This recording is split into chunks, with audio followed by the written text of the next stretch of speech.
Assalamu alaikum dear students. Hope you are fine. Today our lecture is introduction of cell. तो आपको मैं बताता चलूँ कि सेल की दो टाइप हैं. बेसिकली जो सेल की दो टाइप्स हैं वो है animal cell and plant cell. आपको यहाँ डायग्राम में भी दिख रहा होगा कि एक एनिमल सेल है और दूसरा प्लांट सेल है. और एक आपको बात बताऊं कि ये जो सेल हैं हमें आँख से नज़र नहीं आते. इनको देखने के लिए हम माइक्रोस्कोप का इस्तेमाल करते हैं.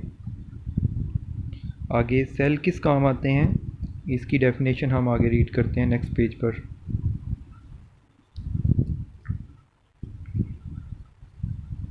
सेल क्या है? Cell is a basic building blocks. Cell is a basic building block of any living organism. किसी भी लिविंग ऑर्गेनिज़म का बेसिक बिल्डिंग ब्लॉक जो है वो सेल है. इसकी एग्जांपल मैं आपको नेक्स्ट पेज पर बताता हूँ. जैसे आपको यहाँ एक घर नज़र आ रहा होगा. जिस तरह ये घर जो है इसका बिल्डिंग ब्लॉक ये ब्रिक है, सेम इसी तरह जितने भी लिविंग ऑर्गेनिज़म हैं उनका बिल्डिंग ब्लॉक सेल है. लिविंग ऑर्गेनिज़म या लिविंग थिंग्स की अगर बात करें, लिविंग थिंग्स की डेफिनेशन कुछ इस तरह से है. Living things are things that are alive, जो ज़िंदा होती हैं. लिविंग थिंग ऐसी चीज़ें हैं जो ज़िंदा होती हैं. तो कैसे पता चलेगा कि ये ज़िंदा होती हैं? दे नीड फूड, क्योंकि इनको खाने की ज़रूरत होती है. वाटर की ज़रूरत होती है. एंड एयर, और हवा की ज़रूरत होती है. टू स्टे अलाइव, यानी अगर किसी चीज़ को इन तीनों की ज़रूरत हो तो हम कहते हैं कि वो लिविंग थिंग है. अब ये भी याद रखिएगा कि लिविंग थिंग्स दो टाइप्स की हैं. वन है एनिमल और दूसरा है प्लांट. तो इस बात को मज़ीद समझने के लिए हम आगे एक पेज पर चलते हैं. ये आप देख रहे हैं यहाँ दो टाइप्स की लिविंग थिंग हैं. एक है एनिमल और दूसरा है प्लांट्स तो आप देख ही रहे हैं. तो मैं आपको एनिमल्स को हाईलाइट करता हूँ कि कौन कौन से एनिमल्स लिविंग थिंग हैं. ये सर्कल कर रहा हूँ, ये भी एनिमल है. ये स्मॉल गर्ल भी एनिमल है और ये वुमेन भी एनिमल है. डॉग और टू बर्ड्स, ये तमाम जो हैं एनिमल्स हैं. एनिमल्स. और दूसरी टाइप क्या बताई थी? प्लांट्स. अब आप सोच रहे होंगे कि एनिमल्स ह्यूमन बीइंग कैसे हो सकते हैं, यानी कि ये गर्ल जो है, ये मैन जो है और ये स्मॉल गर्ल जो है, ये एनिमल्स कैसे हैं? तो बेटा अगर हम साइंस की लैंग्वेज की बात करें तो साइंस में जब लफ्ज़ आता है एनिमल, तो एनिमल्स में तमाम वो जानवर, इंसान शामिल हैं. तो ये बात आपने याद रखनी है. अब हम चलते हैं कि एनिमल्स जो हैं वो कौन से सेल से मिलकर बनते हैं. तो आपने लेक्चर के स्टार्ट में दो डायग्राम देखी थी. एक थी एनिमल सेल की और दूसरी डायग्राम थी प्लांट सेल की. तो अब देखते हैं कि एनिमल जो हैं वो कौन से सेल से मिलकर बनते हैं. ये आप देख रहे हैं यहाँ साइड पर एक सेल की डायग्राम है, जो कि पहले भी आपको बता चुका हूँ कि ये एनिमल सेल है. तो ज़ाहिरी सी बात है कि एनिमल सेल जो है वो एनिमल्स को बिल्ड करता है. नेक्स्ट हम चलते हैं कि प्लांट्स किस सेल से बनते हैं.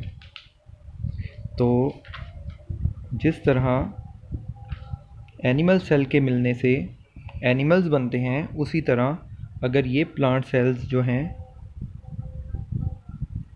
इनको हम जोड़ते जाएं तो ये क्या बनेगा, ये प्लांट्स बनाएंगे।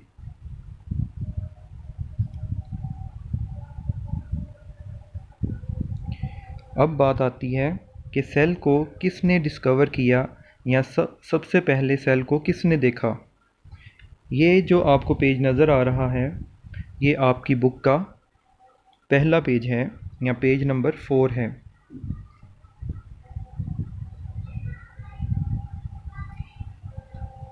तो अब हम बात करते हैं कि सेल को किसने डिस्कवर किया और कैसे देखा इसको। यहाँ एक क्वेश्चन लिखा हुआ है, who discover cell, who discover cell, या फिर फर्स्ट टू व्यू सेल, सबसे पहले सेल को किसने देखा। तो यहाँ रीडिंग करते हैं पॉइंट नंबर 1 की।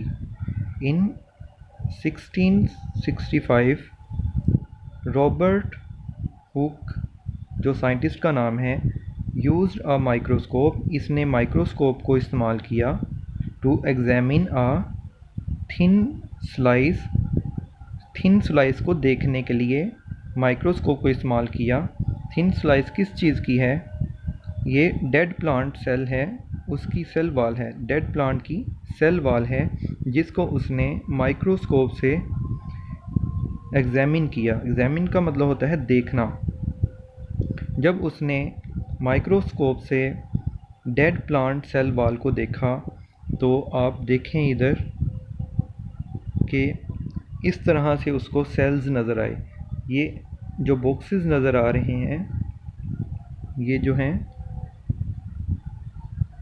जो डेड प्लांट की सेल वाल है उसके आपको बॉक्सेस जो नज़र आ रहे हैं ये सेल्स हैं। आप देख रहे होंगे यहाँ कितने सारे सेल्स हैं। आप सोच रहे होंगे कि जो सेल हमने लेक्चर के स्टार्ट में देखे थे वो सेल और इन सेल्स में तो बहुत डिफरेंट है। तो क्या डिफरेंस है इन दोनों में। इन दोनों में डिफरेंस ये है कि जो माइक्रोस्कोप 1665 में इस्तेमाल की थी वो इतनी जदीद नहीं थी, जिस वजह से जो हमें सेल नज़र आते थे वो हमें अंदर से खाली नज़र आते थे। जस्ट वो बॉक्सेस नज़र आते थे, खाली बॉक्सेस। लेकिन जब अब की सदी में हम देखते हैं माइक्रोस्कोप के ज़रिए सेल को, तो हमें सेल सिर्फ बॉक्स की शक्ल में नहीं नज़र आता। इस तरह से सेल हमें सिर्फ बॉक्स की शक्ल में नज़र नहीं आता, बल्कि हमें सेल के अंदर और भी बहुत से ऑर्गेनेल्स नज़र आते हैं जिनके नाम भी आपको उन्होंने इधर डिस्कस किए हुए हैं। ये जो सेंटर में है ये सेल का जो ऑर्गेनेल है ये वैक्यूल है। यहाँ जो मेन पार्ट है सेल का वो न्यूक्लियस है, और ये जो है माइटोकॉन्ड्रिया और ये गोल्जी बॉडीज़। तो इस तरह से आपको सेल के अंदर भी जो है जो पार्ट्स हैं वो भी नज़र आते हैं। अगर हम 2020 में जो जदीद माइक्रोस्कोप है उसको अगर इस्तेमाल करें सेल्स को देखने के लिए। तो आज का हमारा लेक्चर यहाँ कंप्लीट हो जाता है। तो जो आपने असाइनमेंट करनी है वो मैं आपको नेक्स्ट पेज पर बताता जा रहा हूँ, आप देख लें। ये आपकी असाइनमेंट है जो हमने लेक्चर पढ़ा था, दूसरे दिन का जो लेक्चर है माइक्रोस्कोप। तो इसका क्वेश्चन है describe parts and functioning of microscope. तो आपने माइक्रोस्कोप के पार्ट्स और उसके फंक्शंस को पढ़ना है। तो ये आपको नोट्स की शक्ल में क्वेश्चन का आंसर दे दिया गया है। आपने इसी को देख के लर्न करना है और अपनी नोटबुक के ऊपर इसको राइट भी करना है। थैंक यू, बहुत शुक्रिया। अल्लाह हाफिज़।